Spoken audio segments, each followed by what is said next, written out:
பரிகாரம் வந்து இறை வழிபாடு மட்டும் இல்ல, மனிதர்களுக்கு செய்வதுதான் தானம் தர்மம் இதெல்லாம் உண்டு.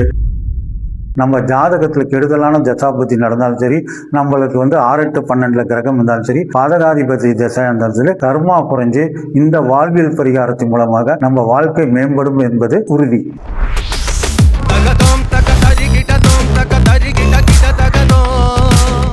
Welcome to mark 360. இப்ப ஜோதிடத்துல பரிகாரங்கள் நிறைய உள்ளன. ஒவ்வொரு ஜோதிடர்கள் ஒவ்வொரு முறையை சொல்லுவாங்க. சில பேர் என்ன சொல்லுவாங்க, பிரச்சனைகளை சால்வ் பண்றதுக்கு கோயில் சொல்லுவாங்க. இந்த கோயிலுக்கு போங்க, அந்த கோயிலுக்கு போங்க, இந்த கோயிலில் போய் விளக்கேற்றுங்க, இந்த கோயிலில் போய் தானம் பண்ணுங்க, இதனால பிரச்சனை சால்வ் பண்றதுக்கு வழிவகுக்குன்னு வந்து சொல்லுவாங்க. இது ஒரு வகையான பரிகார முறை. ரெண்டாவது அன்னதானம், இது இரண்டாவது வகையான பரிகார முறை. மூணாவது பரிகாரம் வந்து மனிதர்களுக்கு செய்யக்கூடிய பரிகாரம். அது பொதுவான நிறைய இருக்கு. ஜோடத்துல வாழ்வியல் பரிகாரம்னு ஒரு மெத்தட் இருக்கு. அந்த மெத்தட் படி பல பரிகாரம் பண்ணனா சிம்பிளான பரிகாரம், எளிய முறை பரிகாரம். இந்த பரிகாரத்தை செஞ்சோம்னா நம்மளுக்கு வாழ்க்கையில சில பிரச்சனைகள் குறையும். இப்ப ஜோதிடத்துல 12 ராசி இருக்கு. ஒவ்வொரு ராசிக்குரிய வாழ்வியல் பரிகாரங்கள் என்ன என்பதை சற்று பார்ப்போம். மேசராசிக்காரங்க தலை சார்ந்த பிரச்சனை உள்ளவங்களுக்கு உதவி செய்யணும். ரிஷப ராசிக்காரங்க கண் பிரச்சனை உள்ளவர்களுக்கு உதவி செய்யணும்.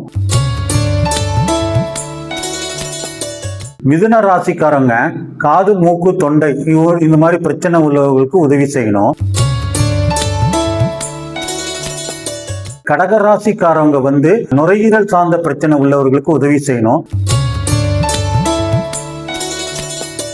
சிம்ம ராசிக்காரங்க இருதயம் சார்ந்த உள்ள பிரச்சனைகள் உள்ளவர்களுக்கு உதவி செய்யணும். கன்னி ராசிக்காரங்க அடிவயிறு வயது சம்பந்தப்பட்ட பிரச்சனைகள், சிறுகுடல் பிரச்சனைகள் இது மாதிரி உள்ளவங்களுக்கு கன்னி ராசிக்காரங்க இந்த மாதிரி வாழ்வியல் பரிகாரம் செய்வது சிறப்பு. இப்ப துலா ராசிக்காரங்க சிறுநீரக பிரச்சனை உள்ளவர்களுக்கு உதவி செய்யணும். விருச்சக ராசிக்காரங்க பைல்ஸ் பிரச்சனை உள்ளவங்களுக்கு உதவி செய்யணும். தனுசு ராசிக்காரங்க தொடை சார்ந்த பிரச்சனை உள்ளவங்களுக்கு உதவி செய்யணும். மகர ராசிக்காரங்க வந்து முழங்கால் முட்டி பிரச்சனை உள்ளவர்களுக்கு உதவி செய்யணும். கும்பராசிக்காரங்க கணுக்கால் பிரச்சனை உள்ளவங்களுக்கு இப்போ உதவி செய்யணும். மீன ராசிக்காரங்க பாதம் சார்ந்த பிரச்சனை உள்ளவர்களுக்கு உதவி செய்யணும். இது மாதிரி 12 ராசிக்குரிய வாழ்வியல் பரிகாரங்கள் உண்டு. இந்த வாழ்வியல் பரிகாரம் நீங்கள் கடைபிடித்தீங்கன்னா உங்க வாழ்க்கையில பல கஷ்டங்கள் நஷ்டங்கள் குறைஞ்சு உங்கள் வாழ்க்கையில் முறைவதும். பரிகாரம் வந்து இறை வழிபாடு மட்டும் இல்ல, மனிதர்களுக்கு செய்வதுதான் தானம் தர்மம் இதெல்லாம் உண்டு. ஸோ அதன் அடிப்படை நம்ம மனிதர்களுக்கு சில தானங்கள் தர்மங்கள் பண்ணும் போல அந்த பிரச்சனையும் நம்மளுக்கு வந்து கை கொடுக்கும், கர்மா குறையும். ஸோ நம்ம என்ன பண்ணணும்னா வாழ்வியல் பரிகாரம் சேர்த்து செஞ்சாதான் நம்மளுக்கு ஒரு வாழ்க்கையில பிரச்சனை குறைந்து ஒரு விடிவு காலம் ஏற்படும். இதுவரை நம்ம என்ன பண்ணோம்னா 12 ராசிக்குரிய வாழ்வியல் பரிகாரங்கள் பார்த்தோம். இப்ப 9 கிரகத்துக்குரிய வாழ்வியல் பரிகாரம் என்பதை சற்று பார்ப்போம். சூரிய தசை, சூரிய புத்தி, ஜாதகத்துல சூரியன் பலவீனமாக இருந்தால் என்ன பரிகாரம் வாழ்வியல் பரிகாரம் பண்ண வேணும்னா கடிகாரம் தானம் பண்ணணும். கடிகாரம் வந்து எப்போ தானம் பண்ணோம்னா சூரிய ஓரையில் செய்யணும். அடுத்தது ஜாதகத்துல சந்திர தசை, சந்திர புத்தி, சந்திரன் பாதகாதிபதி வந்தாலும் சரி, சந்திரன் 6, 8, 12 மறைஞ்சாலும் சரி, இவர்கள் என்ன பரிகாரம் வாழ்வியல் பரிகாரம் பண்ணணும்னா வாட்டர் ஹீட்டர் தானம் பண்ணணும். வாட்டர் ஹீட்டர் தானம் பண்ணால் இது எப்போ பண்ணணும்னா சந்திர ஓரையில் பண்ணணும்.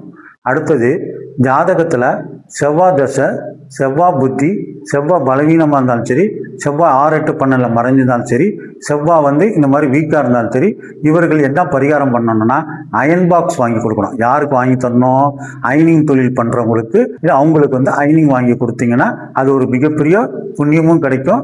அதனால உங்களுக்கு பிரச்சனைகள் தீரும். இது எப்போது பண்ணணும்னா செவ்வாய்க்கிழமை மத்தியானம் 1 to 2 செவ்வாய் வர அந்த டைமில் இந்த வாழ்வியல் பரிகாரம் செய்வது சிறப்பு.